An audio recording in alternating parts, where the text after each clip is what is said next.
Assalamualaikum warahmatullahi wabarakatuh. Waalaikumsalam. Ini zaman detik-detik munculnya Imam Mahdi, ya. Ya, banyak habib-habib yang palsu bakal rungkat, ya.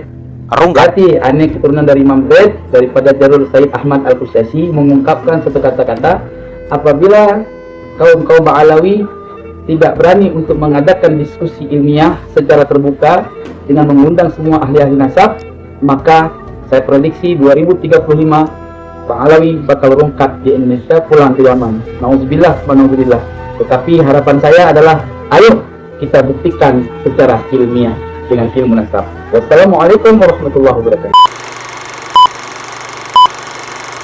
Bismillahirrahmanirrahim. Allahumma sholli ala sayyidina Muhammadin wa ala alihi wa sahbihi ajmain, amma ba'du. Ja'alana wa iyyakum min ahlil khairi was sa'ada fid dini wad dunya wal akhirah. Amin Allahumma amin. Semoga kita menjadi orang-orang yang urusan dunia kita, keluarga, pekerjaan, ibadah, dan juga pengetahuan agama setiap saat semakin mendapatkan kebaikan dan lebih sempurna dari sebelumnya. Semoga pula nanti di hari kiamat Allah bangkitkan kita bersama orang-orang yang beruntung. Kita tidak mengalami kendala ketika harus mempertanggungjawabkan semua amal perbuatan kita di dunia ini. Amin Allahumma amin. Ini tak sawang-sawang ya kalau bahasa orang Jawa. Dilihat-lihat kok mirip ya. Tadi yang membuat narasi bahwasanya tahun 2035 Ba'alawi ini bakal rungkat dan semuanya kembali ke Yaman. Naudzubillah, katanya kan begitu. Kalau tidak mau diskusi tentang nasab. Dan maksud saya mirip adalah ada kemungkinan ini orang yang sama. Kalau secara narasi jelas, beliau mengatakan saya ahlu bait dari jalur Ahmad Al-Qusyasi. Oh, berarti sama dengan yang sebelumnya juga semacam menekan atau berharap akan ada diskusi, yaitu Tengku atau Tengku Mudakori ya.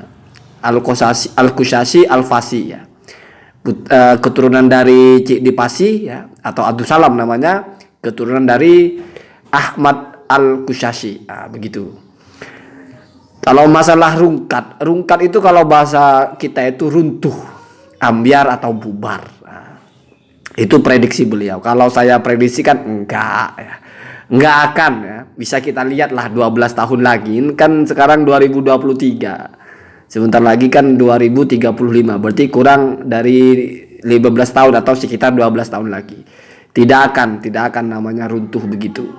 Bahkan kalau kita mencermati narasi awal-awal Kiai Haji Imaduddin ya, yang kemudian menjadi heboh itu, sebetulnya kayak kata Kiai Haji Imaduddin, seandainya mereka itu tidak selalu mengaku-ngaku saya keturunan Rasulullah, bahkan mengaku-ngaku itu dalam konteks yang tidak baik, artinya tidak baik itu sedang membela diri, sudah salah membela diri, terus ketika ada orang mau memberikan sanksi atau ketika ada orang mengkritik lalu dianggap kamu ini jangan kurang ajar kepada saya keturunan Rasulullah, dalam diri saya mengalir darah Rasulullah, begitu kan? Itu harus dibuktikan.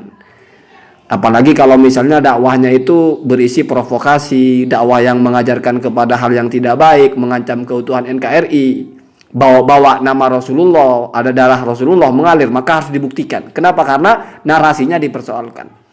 Ada sebetulnya narasi pembanding dari Kiai Haji Imaduddin sendiri, bisa Anda simak. Kata beliau, seandainya mereka dakwahnya itu aman-aman saja, mengajak kita bertauhid, mengajak kita mengamalkan fikih, mengajak kita sholat, ya biarkan saja mereka.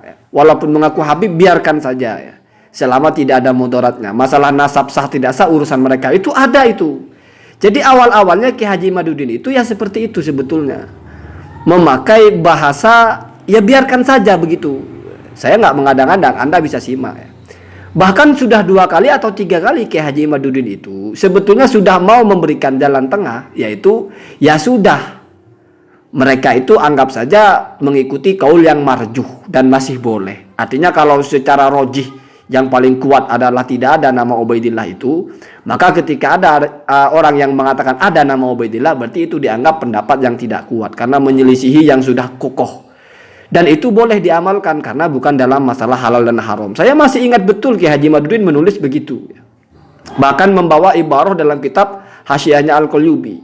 Wa yajuzul akhdhu bid-dha'ifi fi haqqi nafsihi la fil ifta wal qada. Boleh. Jadi ini pada akhirnya akan menjadi ijtihadi. Ini pada akhirnya akan menjadi dhonniyud dilalah, sesuatu yang dipersepsikan. Walaupun nanti ikhtilafnya adalah ikhtilaf antara ar-rajih dan marjuh. Tidak akan menjadi qat'i, artinya tidak akan menjadi 100% salah, tidak ada unsur kebenarannya sama sekali, atau 100% benar, tidak ada unsur kesalahannya sama sekali. Kalau begitu kan qat'i, itu sama dengan 1 tambah 1 2. Tidak ada alternatif lain. Ya, kalau sudah seperti itu kan nggak relevan dengan rungkat, bubar, enggak lah. Kalau dalam masyarakat ya, saya kira ini heboh-hebohnya kok cuma di YouTube, saya kira ya, wallahu a'lam. Kalau di masyarakat ya yang saya tinggal atau kelompok-kelompok masyarakat itu sepertinya nggak ada berpengaruh. Habib-habib yang sudah disegani ya tetap saja disegani, dihormati. Ya pengaruhnya mungkin di dunia media sosial, mungkin Habib Bahar sudah jarang kita dengar ceramahnya yang kasar-kasar. Mungkin begitu saja kalau kita mengukur pengaruhnya. Kalau rungkat saya kira jauh sekali ya, jauh sekali ya. Ini mungkin bahasa untuk litasydid ya, atau litahdir, atau mungkin ya bahasanya menekan saja biar ada diskusi, biar ada dialog. Kalau niatnya masih seperti itu ya bagus ya, bagus. Setidaknya memang dialog itu penting. Ya tetapi kalau misalnya Robito Alawiyah tetap mau memilih jalan ya sudah biarkan saja. Atau nanti mereka satu pihak akan menyampaikan satu hujah yang kalau kalian percaya cukur, tidak percaya gondrong. Mungkin saja kan begitu prinsipnya. Ya. Ya semua orang punya persepsi. Tidak ada masalah kita tidak percaya dengan ucapan seseorang, toh landasannya hanya menurut prediksi saya akan rungkat, akan ambiar. Cuman kalau narasi-narasi seperti itu ya saya hukumi bercanda saja ya. Bukan hal-hal yang hasil dari telaah yang sebenarnya kan begitu. Artinya orang-orang yang melakukan Ba'alawi itu sudah ada sejak lama.